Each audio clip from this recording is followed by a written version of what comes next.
নমস্কার বন্ধুরা, দীপিকার পাকশালাতে আপনাদের সকলকে স্বাগত জানাই। আবারও চলে এসেছি নতুন একটি রেসিপির সাথে। আজকে আপনাদের সাথে শেয়ার করব পালং শাক দিয়ে বিউলির ডাল বা কলাইয়ের ডাল। এটি কোনো নতুন রান্না নয়, তবে অসময়ে বাজার থেকে পাওয়া পালং শাক দিয়ে বাড়িতেই চটজলদি বানিয়ে ফেললাম এই পালং শাক দিয়ে বিউলির ডাল। গরম ভাতে আলু ভাজা বা আলু পোস্তের সাথে এই বিউলির ডাল খেতে কিন্তু খুবই ভালো লাগে। আমি আজকে যেভাবে এই বিউলির ডাল বানাচ্ছি আশা করি অবশ্যই আপনাদের ভালো লাগবে। তো আসুন দেখে নেওয়া যাক আমার আজকের এই রেসিপিটি। পালং শাকের পাতা দিয়ে বিউলির ডাল বা কলাইয়ের ডাল বানানোর জন্য আমি এখানে নিয়েছি 200 গ্রাম বিউলির ডাল আর নিয়েছি বেশ কিছুটা পালং শাকের পাতা।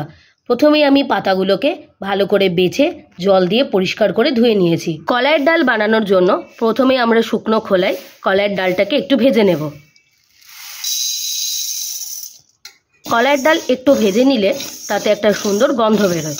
খুব বেশি লাল করে ভাজার দরকার নেই, তাহলে কিন্তু কলাইয়ের ডাল পুড়ে যাবে। একটু হালকা ভেজে নিলেই হয়ে যাবে। কলাইয়ের ডালটা বেশ ভালো করে ভেজে নিয়েছি। এবার আমরা ডালটাকে তুলে নেব।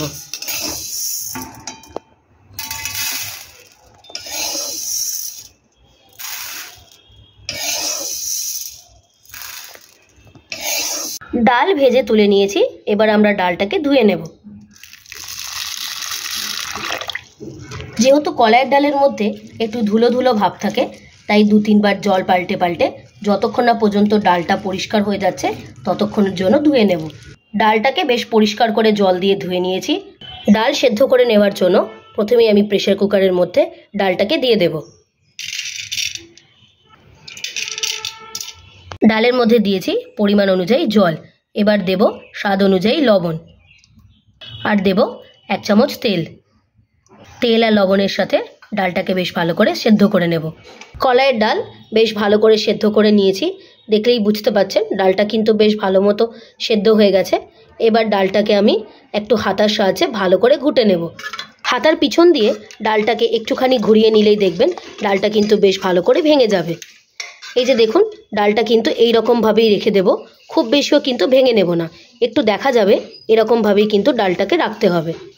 কলাইয়ের ডালে ফোড়ন দেওয়ার জন্য আমরা আদা আর মৌরিটাকে বেটে নেব।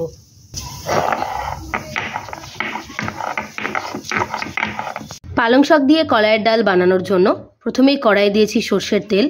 তেল বেশ ভালো মতো গরম হয়ে গেছে। এবার ফোড়নে দেব বেশ কিছুটা মৌরি আর একটা ফাটিয়ে নেওয়া শুকনো লঙ্কা। আমি আজকে মৌরি ফোড়ন দিয়ে করছি, আপনারা চাইলে কিন্তু 5 ফোড়নও দিতে পারেন।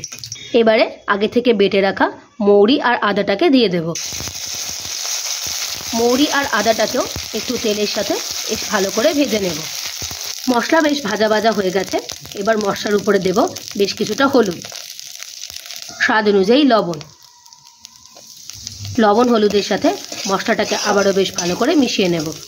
মশলা বেশ ভাজা ভাজা হয়ে গেছে। এবার মশলার উপরে দেব আগে থেকে বেছে পরিষ্কার করে রাখা পালং শাক।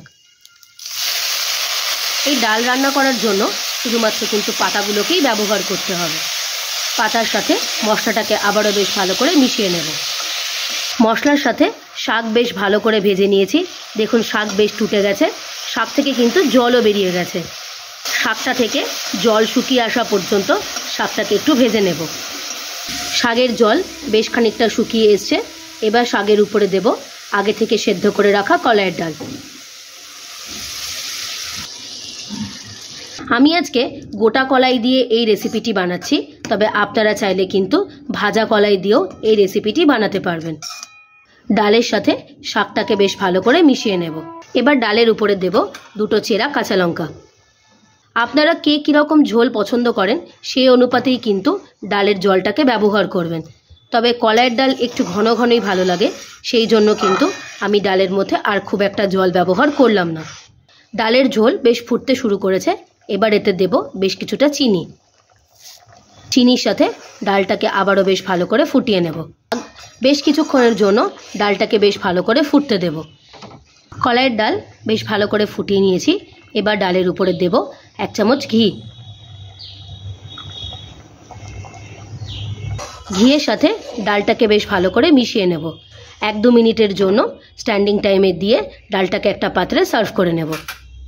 গরম ভাতে আলু ভাজা বা আলু পোস্তের সাথে খাওয়ার মতো পালং শাক দিয়ে বিউলির ডাল বা কলাইয়ের ডাল আমাদের একদম তৈরি হয়ে গিয়েছে। রেসিপিটি যদি আপনাদের ভালো লেগে থাকে অবশ্যই একটা লাইক করে দেবেন আর আমাকে কমেন্ট করে জানাবেন আমার বানানো এই বিউলির ডালের রেসিপিটি আপনাদের কেমন লাগলো। রেসিপিটি যদি আপনাদের ভালো লেগে থাকে আপনারাও একবার বাড়িতে এইভাবে বানিয়ে দেখবেন।